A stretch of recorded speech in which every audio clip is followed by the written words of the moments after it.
Another day, another basketball stories na naman ang pagkikwentuhan natin. At ngayon nga, ang balitang pagbabalik na ni Austin Reeves sa Los Angeles Lakers. At ang balitang tuloy pa rin nga daw ang trade ni Jonathan Kuminga. Kagaya nga ng napag-usapan natin, hindi na rin naman nga daw po magtatagal at makakapaglaro na rin naman nga si Austin Reeves sa kanilang team next week since inaasahan nga na i-re-evaluate na nga ito ng kanilang team sa pagtatapos ng linggo. Sa ngayon nga ay sumasailalim na ito sa mga ginagawang individual practice ng kanilang kupunan.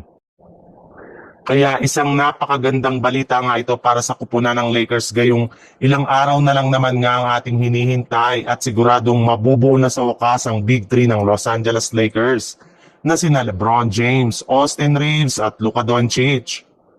Sa katunayan, mismong si Coach JJ Redick na nga nagsabi sa kanyang interview sa media na maglalaro na nga daw si Austin Reeves kahit anumang araw sa kanilang gaganaping 8-game road trip.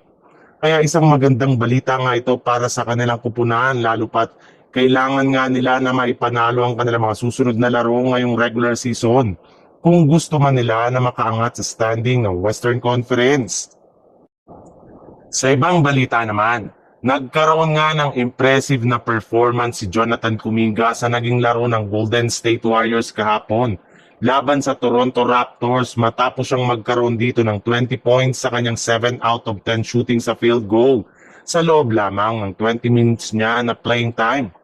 Kaya dahil dyan ay marami na nga mga fans ang nagsabi na nararapat nga daw talaga na ibalik dito ng Golden State Warriors sa kanilang rotation gayong sa kabila nga ng ilang game na pagiging DNP nito ay hindi pa rin nga naapektuhan ang kanyang galaw at ang kanyang confidence sa loob ng court.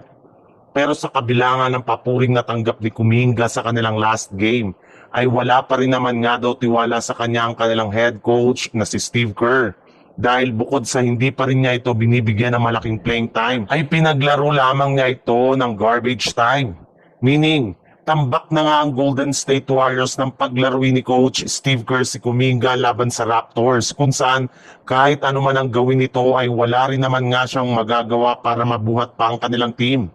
Inaasahan na rin naman nga na mananatili pa rin si Kuminga sa kanilang bench at magiging limitado pa rin nga ang kanyang playing time.